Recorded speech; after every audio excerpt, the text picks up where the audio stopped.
Matisse, the word I would think of right away is just active. He just seems like he's involved, especially defensive end. He's just involved in everything.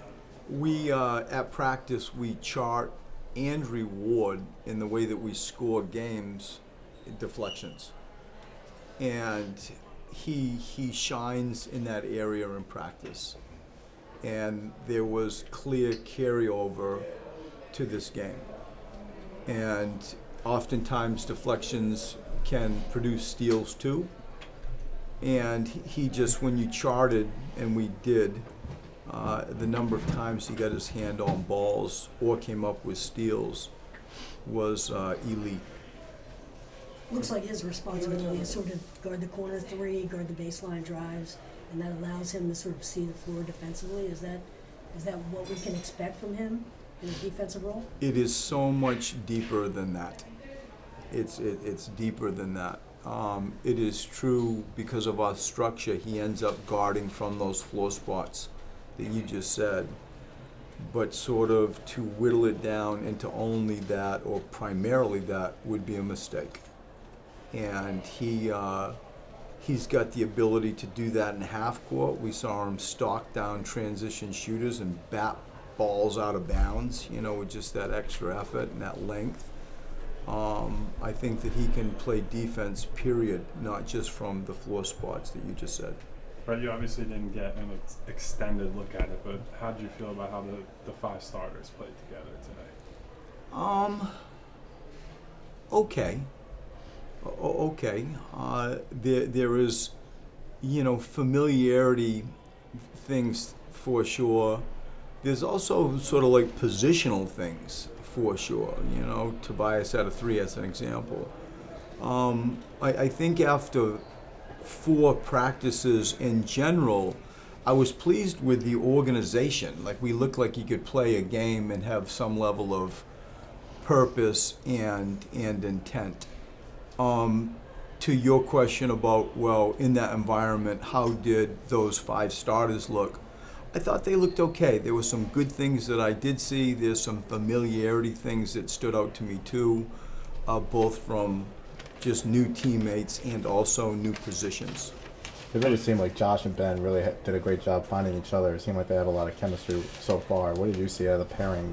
That's going to be the backcourt this year. So there were times I also felt that would have been part of for sort of the positive, the most positive things that came out of Kyle's just question about the starters playing with each other. That would have been a piece of it. I think that those two can be elite defensively, really, like stalking backcourts, and Josh is so elusive and just sort of slippery as a complete complement. He's just really hard to screen, and he's always active. He can get thin and slide through narrow places and get back in front of balls.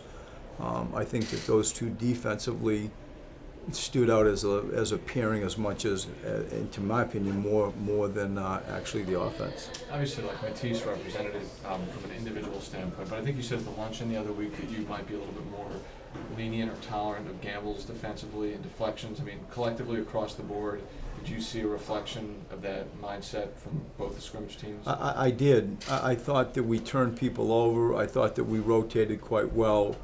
I think when you go back and you say, well, this was great, some great activity defensively, and maybe there's some gambles that you're going to turn your head to initially. The backside of that is, you're unhappy with your turnovers, and so you can't have it all. You're happy with your steals and deflections, and then you're upset on the other side because they got it stolen or deflected.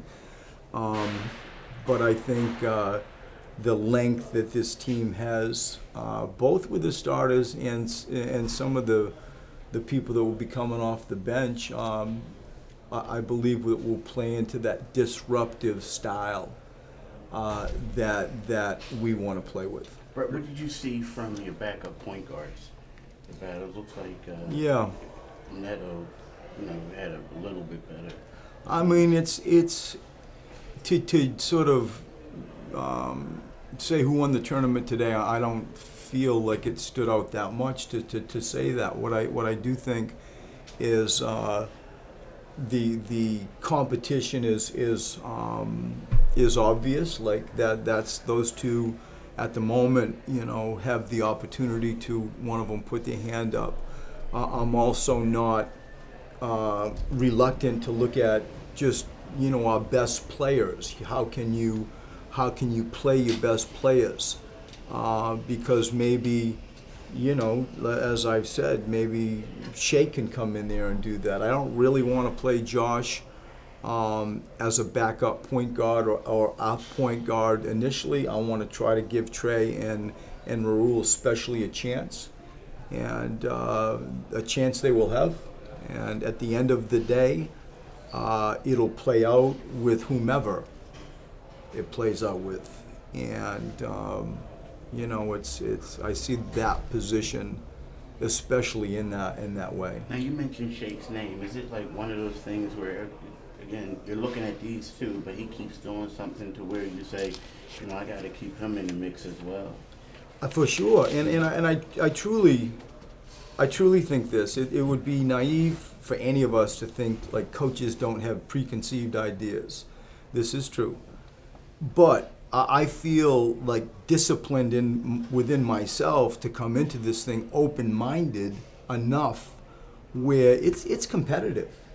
It's competitive, and as I've said to you all, and I said to them, the gym by and large will tell me. You all will tell me. I got ideas, but there's enough of a body of work where the gym speaks, and that is my belief. And because of the flexibility and depth in some spots, you're able to reshuffle the deck a little bit in order to get your best players on the court. And that may mean a lot of different things when October the 23rd comes up.